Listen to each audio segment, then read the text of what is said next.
We're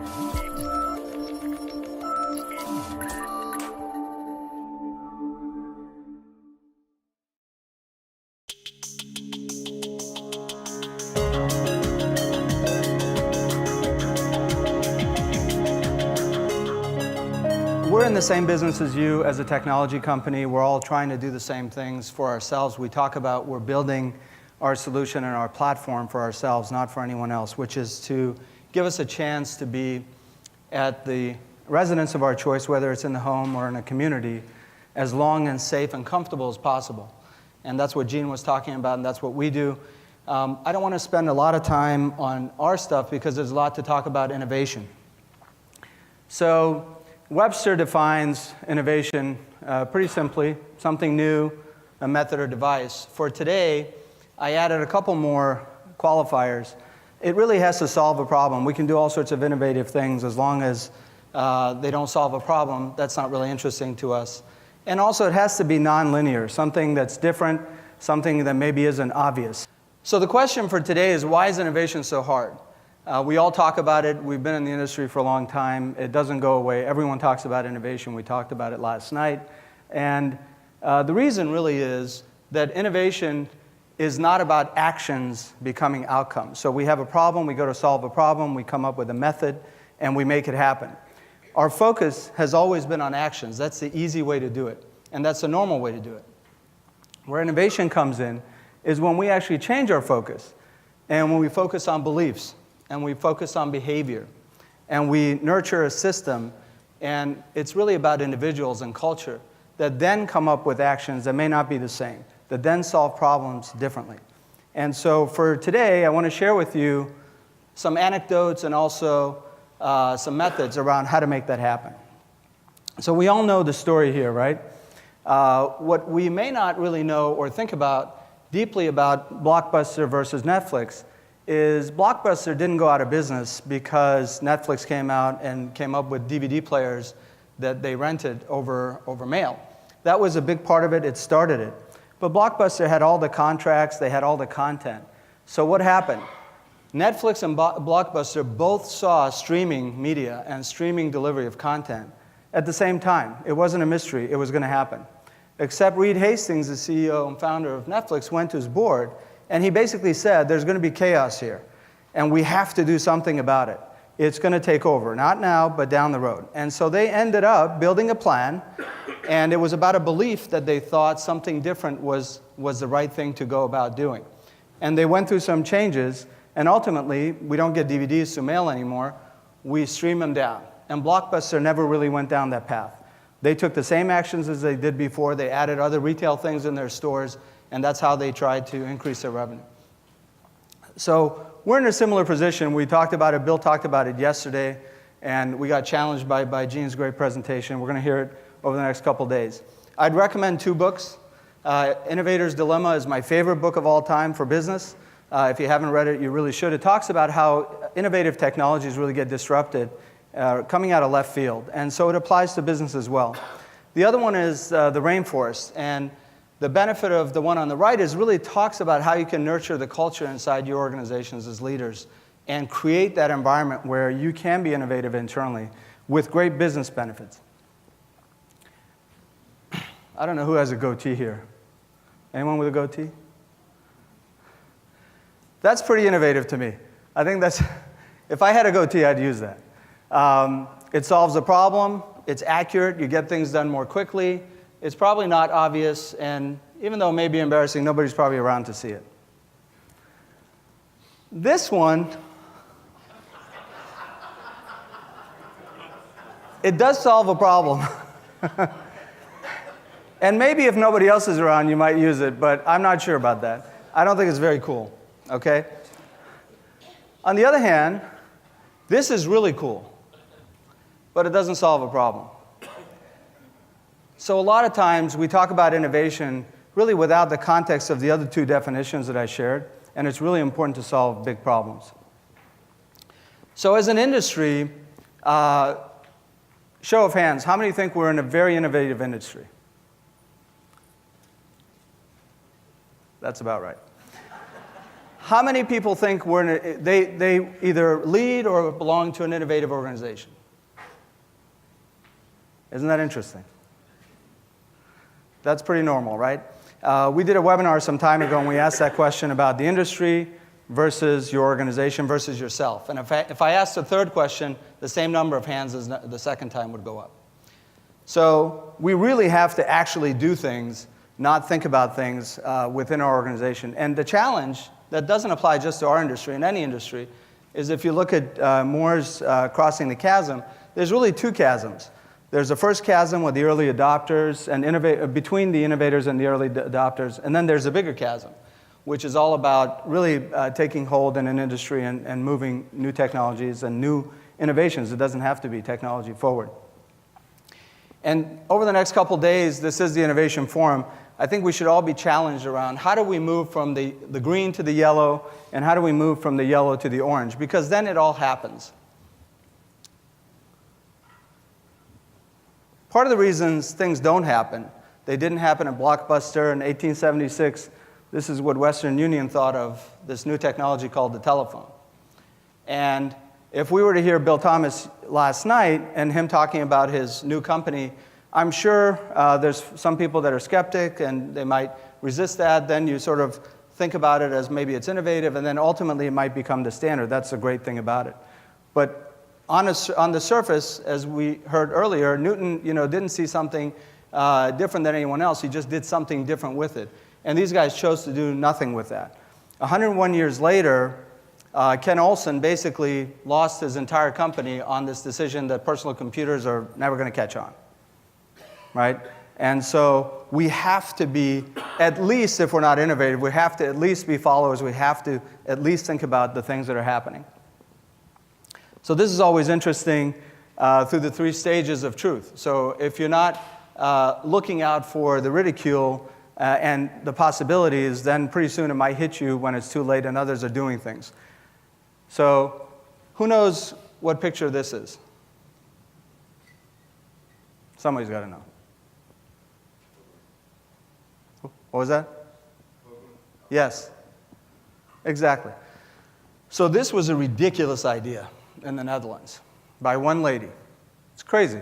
She had basically she wanted to build a dementia village, and we've heard this. It's on 60 Minutes. It's I don't want to say old news. It's great news, but it changed the way how people address Alzheimer's.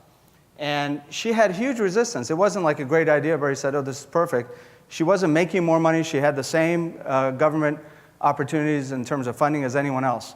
But in that environment today, you get less interventions, longer lives, less medication, higher quality of life than other similar, cost environments. So it's now self-evident, and people are flying all over the world over there to create similar environments. So what makes that happen? This is a quote from Einstein. Everyone had the same knowledge. Blockbuster and Netflix had the same knowledge. She had the same knowledge as everyone else. It was her imagination that made the difference. So how do we challenge ourselves to actually have the right imagination around what's possible, what Gene was talking about, what you hear from Zeke and others? So the interesting thing is when you have imagination and you believe it's possible, you don't need evidence to get there. You just need the right type of culture to get there. And if you don't believe, then it doesn't matter. So I think the biggest challenge for us is to believe and nurture that culture. In the industrial age, this is how we've come to create food. There's a lot of efficiency, we create a lot of food, and that's great. In the knowledge industry, and that's where the analogy of a rainforest comes in, the culture that actually leverages this is better than anyone else on the anywhere else on the planet is in Silicon Valley. There's not a lot of order out of that culture. There's not a lot of definitions, but it's a culture of innovation. And so how do we create that rainforest with belief and the opportunity to create great innovations? So Michael last night, when he was talking in passing, he said collaboration creates innovation. And really, that's all about collaboration. When you have lots of people having lots of ideas and creating new ways to create solution, not the same path as before. So we don't have time to state the obvious around the iPod and Apple's design and innovation. The same thing with the iPhone. They were huge. Who knows what the device on the right is?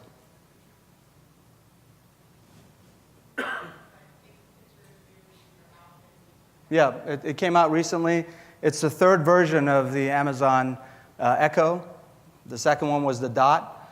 This one is called Amazon Look. So this is not a slide I added today or last night after I heard Bill. Amazon's going to be in our business. And we either embrace it and do all sorts of cool things with it, but they started this under the radar. It's about giving you fashion tips. You can wear different clothes, and it gives you ideas around the color coordination and some other things. But you can imagine where this is going to go. Imagine one of these in every room. Imagine being able to deliver things using Amazon.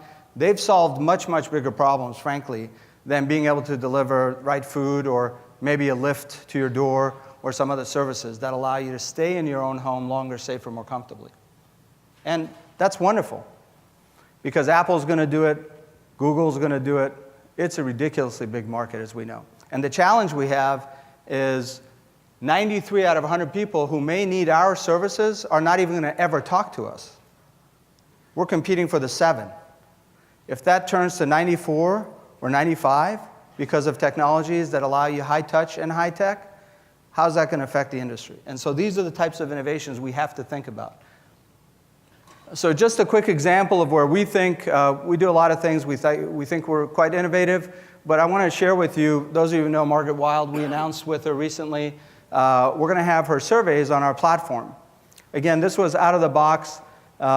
We can talk to you, of course, separately, but just as an example, the left side is the number of processes you take to do a survey today or before. On the right side, it's on the Independa platform with Promotora on it. We cut the number of processes and steps by half in terms of quantity, but in terms of cost, we cut it down by 75%. So now there's so much more you can do. You actually have monitoring ongoing. So as a CEO, wouldn't it be great if you knew location 25 had these issues, and it's ongoing and cost effective? So credit to Promotora, and we all in our ways have to constantly innovate and do new things. So looking at a bunch of what to do's and not to do's, I'm going to go over these in sort of some fun slides, not each at a time. But the last one I want to focus on is really orthopraxy instead of orthodoxy. So orthodox has to do with follow what I say. Not do as I do necessarily, but do as I say. Orthopraxy, as leaders in the industry, means follow as I do. And the folks in this room, all of us, have the opportunity to be those leaders, to actually inspire, create that culture. And so with that, as a review, so how do we create that culture? First, it's got to solve a problem. It's not about marketing. It's not about the PR aspect of it. A lot of times we have innovation centers and cool things are happening, but when you look at where's the rollout, the business doesn't support that rollout because we're at full occupancy or because there's two other three challenges that we have to do. So creating that room for innovation is really important. To me, it's all about what you do that creates opportunities down the road. It's a culture. It's really not about what must be done today. It's never a must any given day. So if we're the frog, we need to be able to jump out of this water, just culturally. Amazon didn't have to come up with the Amazon look. They're replacing retail, brick and mortar all over the world. They have distribution figured out. They have delivery figured out. They have quality excellence. They have supply chain figured out. They're doing drones. They're doing all sorts of things. And yet they come up with something innovative again. And they're going to keep doing that because it's a culture. Ideas come from everywhere, so it's really important not to be hierarchical about them, but to be supportive of anywhere in our organization. And this is really important. There's no direct path. So the culture that you can say, hey, I can try and try and try again as long as I can fail fast and fail cost effectively, and that's celebrated. Why is Silicon Valley what it is? Because failure actually there is celebrated if you did a good job failing. If it's fast and it made sense and you worked hard, then you learned a lot. Bill Gates recently said, success is the worst teacher. So if that's true, and we're always focused on success, without having a little bit of room for that rainforest, we're not going to be able to innovate. And once you get to success, it's all about the people again. Unlike actions and outcomes, It's about the belief of the people, the support of those beliefs, and the behavior that we foster. And of course, it's really about the culture. So we're talking about culture, and we know culture eats strategy every day for breakfast, probably lunch and dinner too. So for all of us in the room, we don't want to have that happen. We can't strategize around culture. It's not a strategy. It's the other way around. The culture actually ends up moving the strategy and helping the strategy. You can't sit there and dictate, now we're going to be innovative starting Tuesday. So I'm going to close with this slide. There's a lot of order in our industry. There's a lot of inertia. There's a lot of momentum. We do things very well. We're constantly challenging ourselves to do incrementally new things. But to be really innovative, we have to create at least an environment that supports a little bit of chaos. Blockbuster was extremely orderly. They did a great job at what they used to do until they couldn't do it anymore. Same with Wang. Anyone remember Wang? Wang was pretty amazing, right? Back in the 80s, even early 90s, I'd say, Wang and IBM, well, you couldn't tell which one was going to win those wars. Nobody even knows about them anymore because there was no culture of chaos. They did the same thing. On the other hand, with chaos, with controlled chaos, with the culture that we create, all of us here, I think there's no challenge that we can't do. We heard Gene, we're going to hear others. And on our side, I'm happy to chat with you separately, of course, meet with you separately. And also, the Rainforest author is a good friend of mine. He's an advisor to Independa. And if anyone wants to get in touch with him, he does great presentations to companies and literally actually countries and cities. So happy to put you in touch with him as well. Thank you so much.